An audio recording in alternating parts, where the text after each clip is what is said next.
Elisabeth Teckenbrock est devenue populaire en partageant du contenu relatable centré sur la maternité, les difficultés et la résilience. Ses vidéos semblaient personnelles et authentiques, montrant souvent des moments émotionnels qui touchaient profondément les spectateurs.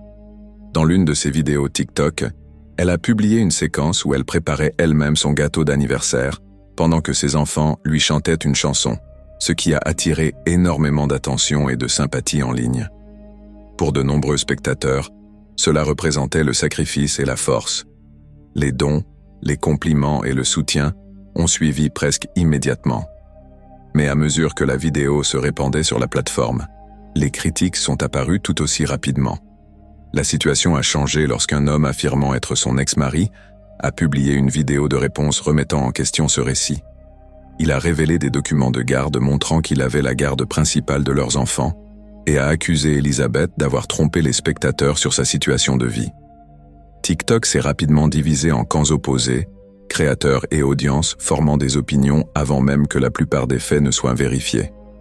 Ce qui avait commencé comme un récit émotionnel s'est transformé en une enquête publique menée par des millions d'inconnus. Elisabeth a répondu calmement, déclarant qu'elle n'attaquerait jamais publiquement le père de ses enfants, tout en suggérant qu'il avait passé des années à tenter de nuire à sa réputation. Elle s'est décrite comme quelqu'un qui protège ses enfants des conflits. Pourtant, les deux parties ont continué à publier en ligne des messages privés, des enregistrements et des accusations. Le conflit est devenu moins une question de vérité qu'une question de perception. Chaque nouvelle vidéo alimentait encore davantage la tension générée par les algorithmes. Alors que certains internautes ont commencé à faire leurs propres recherches, des dossiers judiciaires et d'anciennes accusations ont refait surface. Elisabeth avait déjà décrit publiquement une arrestation passée comme une simple erreur financière, liée à un chèque sans provision, pendant une période difficile de sa vie. Cependant, des documents circulant en ligne suggéraient plusieurs incidents financiers, liés à des accusations de fraude qui ont ensuite été traités par des programmes d'intervention juridique. La différence entre la façon dont les événements étaient racontés en ligne et la manière dont ils apparaissaient dans les documents officiels a suscité une méfiance croissante chez les spectateurs. La controverse s'est intensifiée lorsque d'anciennes affirmations ont refait surface, alléguant qu'elle avait auparavant collecté des dons en prétendant souffrir d'une maladie grave. Des captures d'écran d'anciennes campagnes de collecte de fonds, des mises à jour émotionnelles et des messages demandant des prières ont commencé à circuler sur les réseaux sociaux. D'anciens amis et membres de sa famille ont pris la parole, affirmant que l'histoire de la maladie avait causé un préjudice émotionnel au sein de la famille. Ses partisans affirmaient qu'elle avait traversé une période de détresse mentale à ce moment-là, tandis que ses détracteurs y voyaient un schéma répété de manipulation. La vérité devenait de plus en plus difficile à distinguer de la spéculation. Dans le même temps, les critiques se sont également tournées vers son ex-mari. Ses publications répétées, ses journaux d'appel et ses réponses en ligne ont suscité des inquiétudes quant au fait que les deux personnes contribuaient peut-être à un conflit public toxique. Des disputes personnelles qui resteraient normalement privées sont devenues des archives numériques permanentes vues par des millions de personnes. Les enfants impliqués, bien que rarement visibles directement, sont devenus des figures centrales d'un récit qu'aucun d'eux ne contrôlait. L'un des moments les plus déroutants s'est produit lorsqu'une publication est brièvement apparue.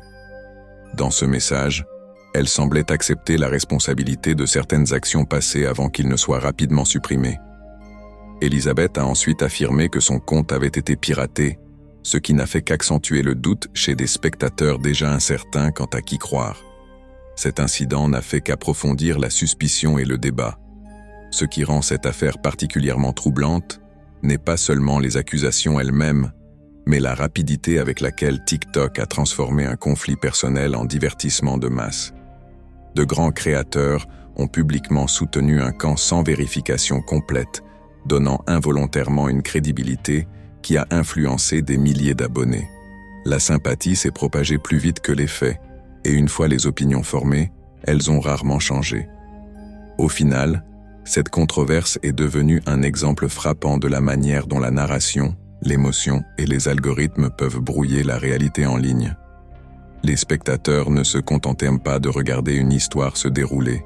Ils y participaient, l'amplifiaient et influençaient son issue sans toujours comprendre les conséquences. Et longtemps après que les vidéos ont cessé d'être tendance, l'empreinte numérique demeure, rappelant à quel point une empathie virale peut facilement se transformer en controverse virale.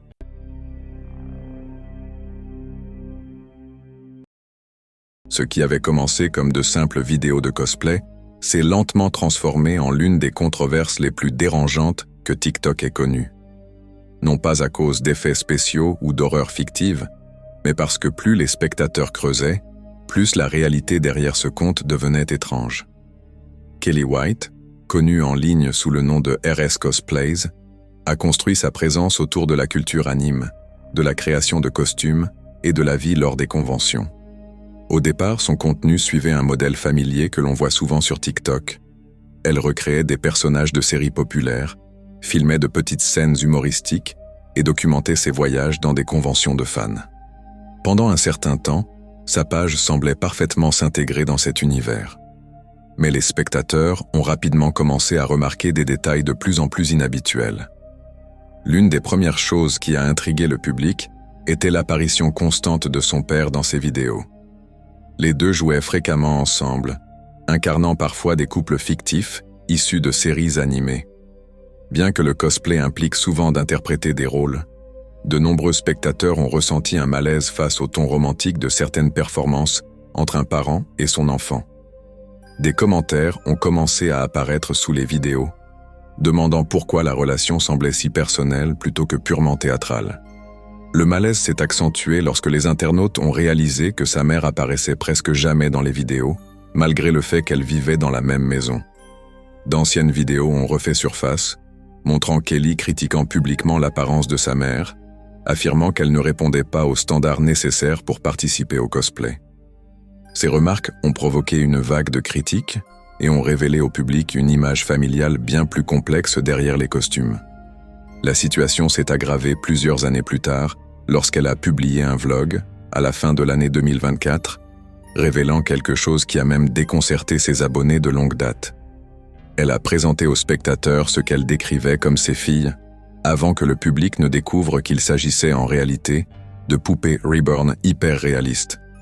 Ces poupées, généralement utilisées à des fins thérapeutiques, sont devenues des éléments centraux de son contenu. Elle filmait des routines quotidiennes avec elles, les emmenait au restaurant, les installait à table pendant les repas et les traitait comme de véritables membres de sa famille. Certains spectateurs y voyaient une forme inoffensive de coping ou de performance artistique, tandis que d'autres décrivaient ces vidéos comme profondément troublantes. Le contraste entre le contenu cosplay léger et ces jeux de rôle extrêmement personnels brouillait la frontière entre personnage et réalité. Une nouvelle vague de critiques est apparue après des accusations selon lesquelles elle aurait partagé du contenu explicite en ligne sans vérifier correctement l'âge des destinataires. Bien que les témoignages diffèrent quant aux intentions, l'incident a soulevé de sérieuses questions concernant la responsabilité et la sécurité en ligne. Dans des interviews ultérieures, elle a décrit son comportement passé comme immature et a admis que la controverse attirait parfois l'attention, suggérant qu'elle pensait que les réactions négatives pouvaient aider à maintenir sa visibilité en ligne. Cette explication n'a fait qu'alimenter davantage les critiques, car beaucoup de spectateurs ont estimé que l'attention sur Internet avait été privilégiée au détriment du bon jugement. Ce qui rend cette affaire particulièrement troublante n'est pas un moment viral unique, mais le démantèlement progressif d'une personnalité en ligne. Une créatrice qui semblait représenter la créativité et la culture des fans s'est soudainement retrouvée perçue sous un angle totalement différent lorsque des années d'historique numérique ont refait surface. L'algorithme de TikTok a joué un rôle majeur en montrant des extraits isolés, sans contexte, permettant à de nouveaux spectateurs de découvrir des fragments de controverses sans comprendre la chronologie complète des événements. Cette histoire rappelle que sur des plateformes construites autour du divertissement, les cas les plus dérangeants ne sont souvent pas fictifs, mais bien des vies réelles qui se déroulent publiquement, vidéo après vidéo.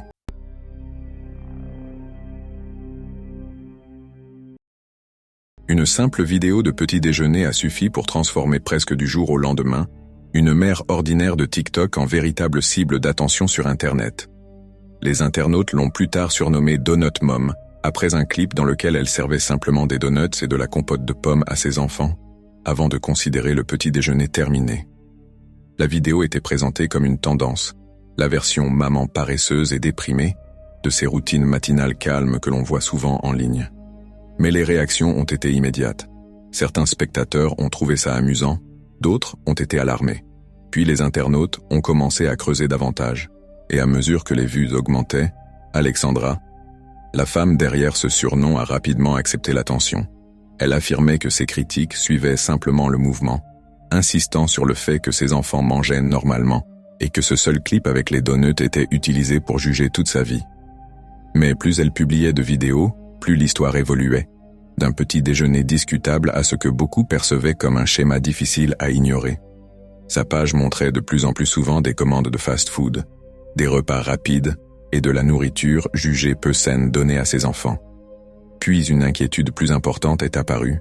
Certains se demandaient si le choc et la controverse n'étaient pas précisément l'objectif. Dans plusieurs vidéos, Alexandra parlait de santé mentale, mentionnant la dépression et d'autres difficultés, expliquant que ce désordre faisait partie d'un combat personnel. Ce contexte est important, car la santé mentale peut être un poids réel. Mais les spectateurs ont aussi remarqué autre chose. Quand le contenu concernait des choses qu'elle aimait, elle semblait pleine d'énergie.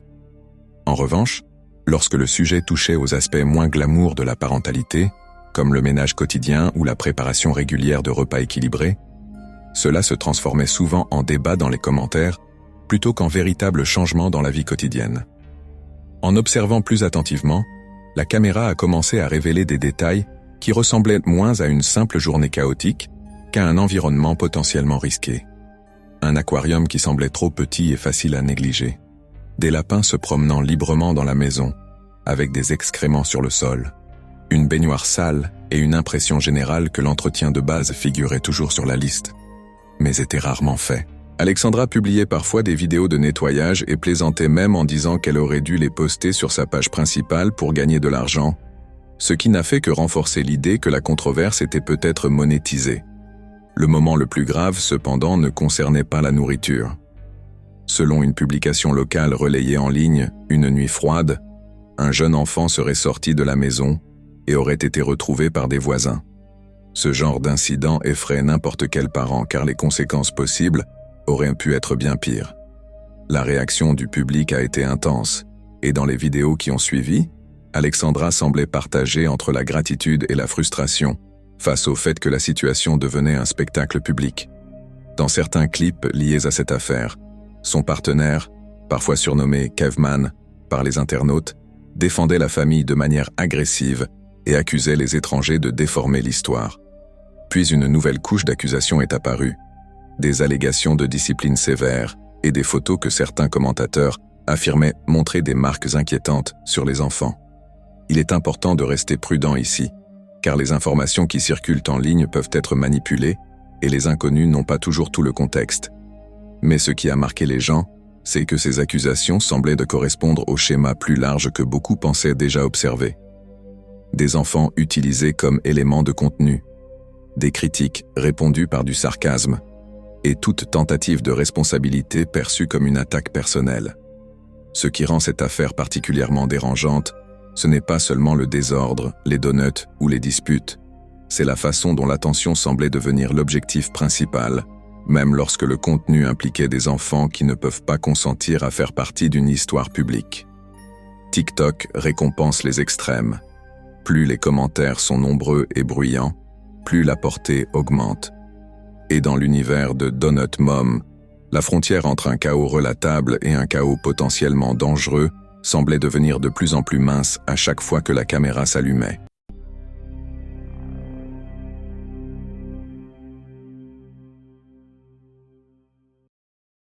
Il est impressionnant de voir à quelle vitesse un message inspirant peut se transformer en véritable avertissement sur les dérives d'Internet, surtout lorsque l'algorithme commence à récompenser la version la plus conflictuelle de vous-même. Lily Tino est une femme transgenre basée à San Francisco qui est devenue virale sur TikTok en partageant son parcours de transition.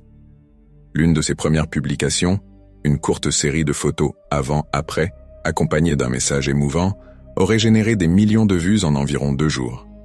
La section des commentaires était étonnamment bienveillante. Lily a même publié une vidéo de remerciement, semblant surprise que des inconnus puissent être aussi gentils.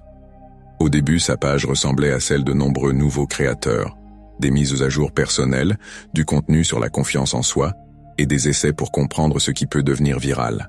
Mais si l'on fait défiler l'histoire un peu plus loin, on commence à voir un changement. Lily n'avait pas peur des confrontations et s'est tournée vers des lives, où les conflits pouvaient se produire en temps réel. Un tournant important s'est produit en mars 2023 lors d'un live dans un restaurant. Lily filmait en train de manger avec un petit chien lorsqu'une femme plus âgée s'est approchée et a commencé une dispute à propos des questions liées aux personnes trans. La vidéo s'est répandue partout, en partie parce que la scène était chaotique et en partie parce que Lily est restée à la caméra pendant tout l'échange.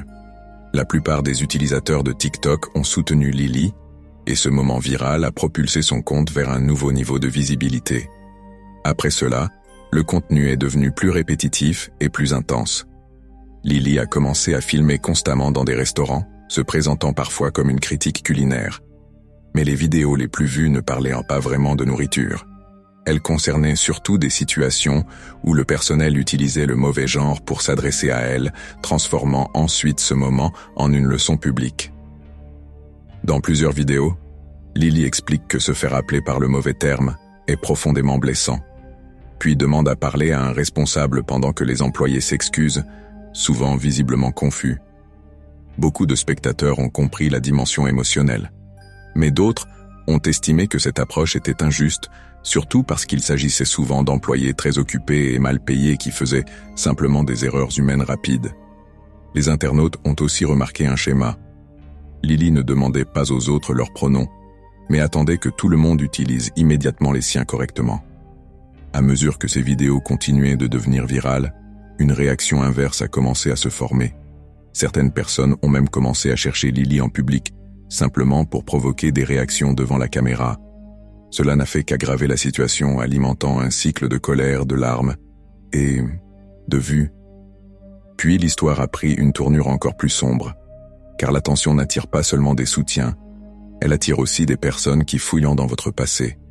En avril 2024, des captures d'écran ont circulé sur d'autres plateformes, affirmant que Lily avait publié des commentaires dérangeants et inappropriés plusieurs années auparavant.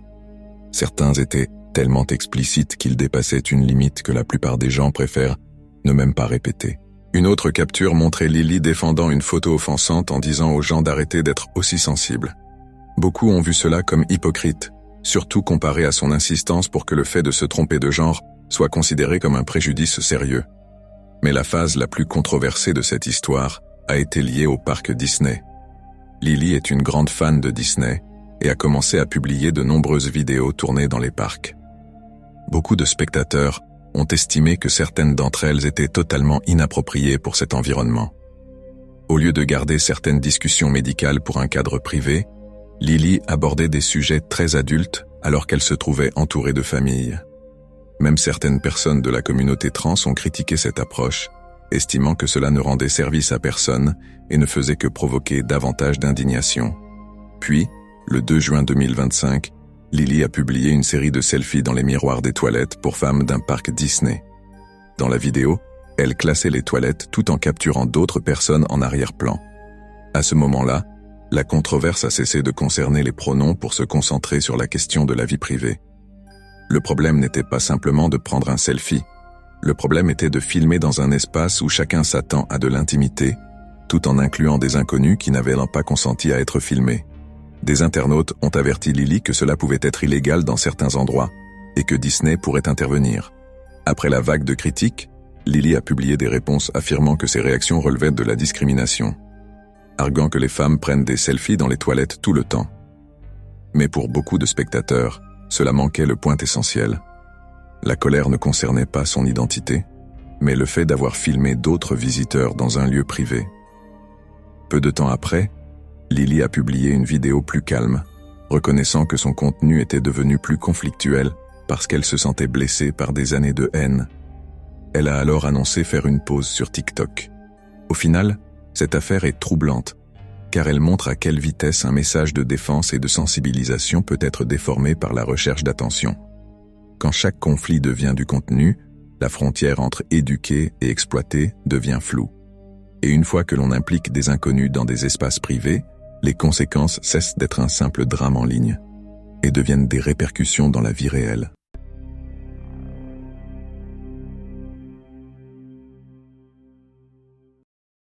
Lily, qui utilisait également des noms comme Speeder Lily ou Goliath Flower Girl, est devenue l'une de ces histoires TikTok qui commencent comme quelque chose auquel les gens veulent croire.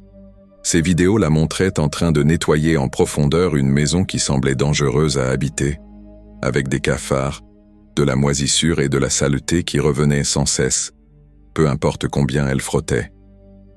Les spectateurs regardaient une jeune femme essayer de créer de l'ordre au milieu du chaos, et cela donnait l'impression qu'Internet pouvait enfin servir à quelque chose de positif.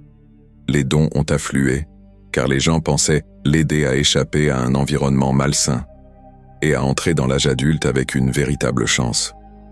Mais cette histoire pleine d'espoir n'a pas duré longtemps.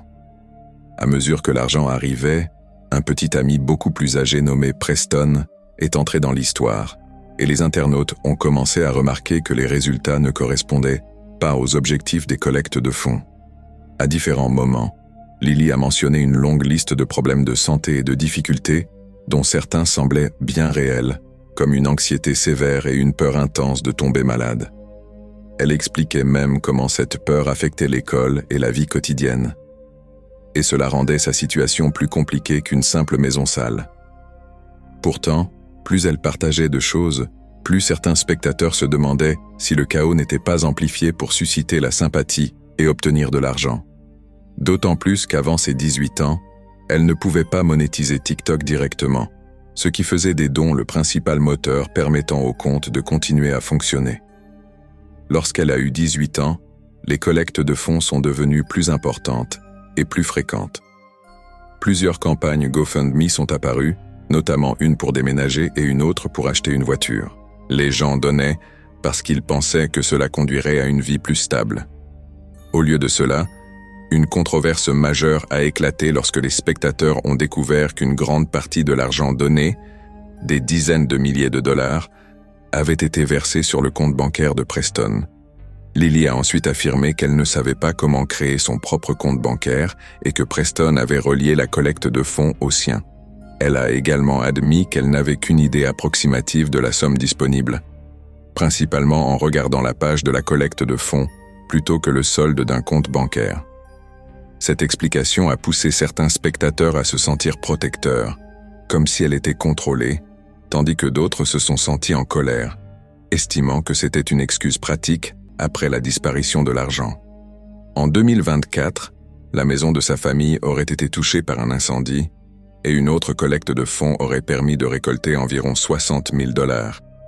Lily a déclaré que l'argent servirait à aider sa famille, mais des affirmations contradictoires ont ensuite émergé concernant qui contrôlait les retraits et qui bénéficiait réellement de l'argent.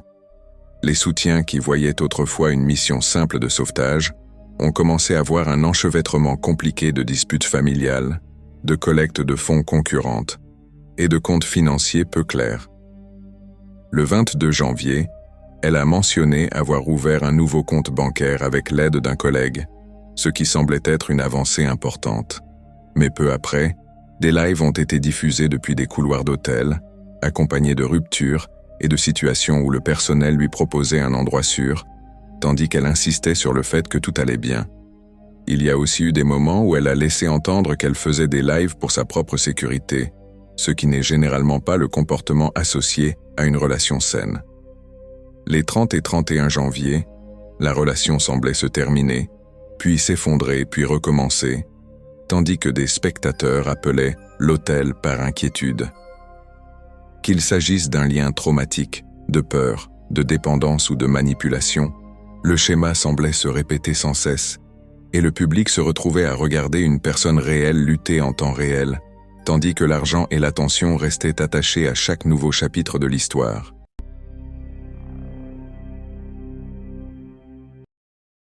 Ash Trevino, parfois surnommé Inmate Hopper, a construit une identité en ligne autour de relations amoureuses avec des hommes incarcérés qu'elle traitait presque comme une succession de romances. Au début, les gens pensaient qu'il s'agissait simplement d'un contenu choquant. Un peu comme lorsque l'on ralentit pour regarder une scène chaotique qu'on devrait probablement éviter. Mais plus les vidéos apparaissaient, plus il devenait difficile de considérer cela comme un simple drame inoffensif, surtout parce que son contenu se mélangeait souvent avec sa vie de mère et avec des disputes publiques impliquant ses propres filles. L'une des premières relations qu'elle a fièrement exposées concernait un homme nommé Isiafleco González.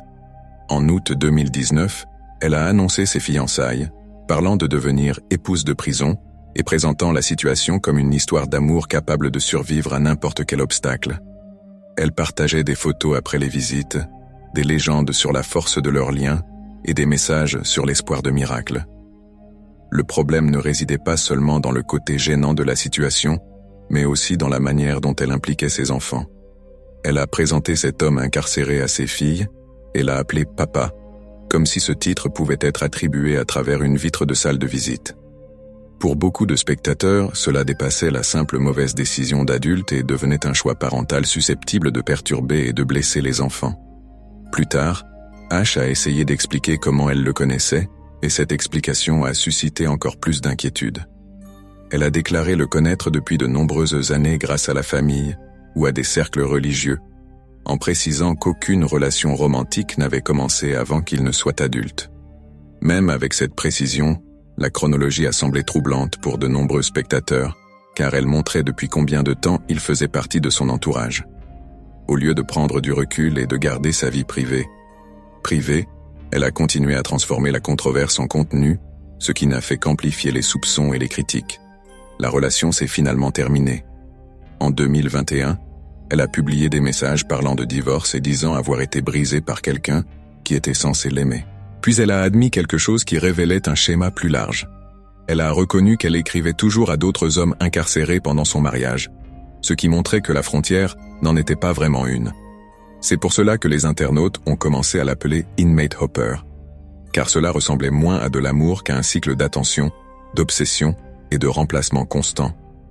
L'histoire devient particulièrement dérangeante lorsque les romances avec des prisonniers cessent d'être le principal sujet, et que son comportement envers des hommes plus jeunes, ainsi qu'envers ses propres filles, devient le centre des critiques. Des spectateurs ont accusé Ash de rivaliser avec ses filles adolescentes pour attirer l'attention, parlant de jeunes hommes d'une manière jugée inappropriée pour une mère. Elle a également admis avoir tiré les cheveux de sa fille lors de moments de tension pendant des lives. Même si certains pourraient minimiser cela comme de simples disputes familiales, le problème plus profond est qu'elle normalisait ces situations publiquement, comme s'il ne s'agissait que d'un spectacle chaotique. À Thanksgiving 2024, le chaos de sa vie en ligne et les inquiétudes concernant son rôle de mère se sont de nouveau croisés. Des lives, des drames publics et des affirmations selon lesquelles les autorités et les signalements aux services de protection de l'enfance faisaient désormais partie de sa vie courante. Au lieu de considérer cela comme un signal d'alarme, elle parlait souvent comme si le fait que certaines affaires soient classées prouvait qu'elle n'avait rien à se reprocher. Mais être parent ne se mesure pas au fait d'être ou non inculpé. Cela se mesure à la stabilité, aux limites que l'on pose et à la priorité que l'on donne aux enfants, surtout lorsque sa vie est diffusée devant des milliers d'inconnus. Au final, l'histoire d'Ash Trevino sur Internet est dérangeante parce qu'elle montre comment la recherche de popularité peut récompenser les pires décisions. Plus la relation est choquante, plus elle attire l'attention. Et plus l'attention augmente, moins il y a de raisons de changer. Et lorsque des enfants se retrouvent au centre de ce cycle, les conséquences ne sont pas seulement un drame sur Internet, ce sont des dégâts bien réels qui ne disparaissent pas lorsque le live stream s'arrête.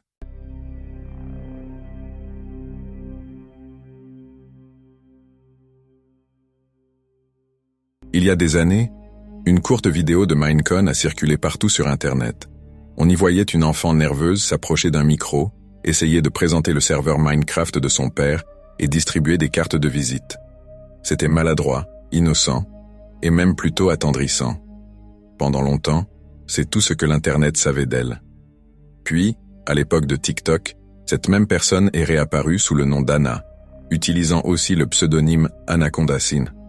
Au début, cela ressemblait à un retour classique sur Internet, quelqu'un qui profite d'une ancienne petite célébrité virale. Mais très vite, le ton de son contenu est devenu beaucoup plus sombre. Les spectateurs ont commencé à partager des enregistrements de ses lives. pas parce que les vidéos étaient amusantes, mais parce qu'elles étaient troublantes. L'un des moments les plus repartagés provenait d'un live stream TikTok, une conversation de type « Rendez-vous en direct » datant de 2021. Dans cet extrait, Anna a fait des déclarations impliquant un comportement inapproprié avec un animal. Et plus les internautes ont commencé à fouiller dans son contenu, plus d'autres extraits ont circulé où elle décrivait des choses qu'elle aurait faites étant enfant avec des animaux domestiques. Elle présentait cela comme de la curiosité, disant qu'elle voulait simplement voir ce qui se passerait. Ce type d'explication est particulièrement glaçant, car il tente de transformer un acte nuisible en sorte d'expérience scientifique, invitant le public à débattre plutôt qu'à reconnaître immédiatement à quel point c'est problématique. Puis une autre dimension est apparue, faisant passer les spectateurs de l'inconfort à l'inquiétude. Anna a également fait des déclarations suggérant un intérêt romantique envers son propre père. C'était raconté comme une histoire, parfois avec des blagues, parfois avec des excuses, mais cela franchissait une limite dont la plupart des gens ne plaisantent même pas. Des clips comme cela provoquent un effet boule de neige. Ils ne se contentent pas de choquer. Ils attirent aussi un public malsain, y compris des personnes attirées par des contenus tabous pour les pires raisons.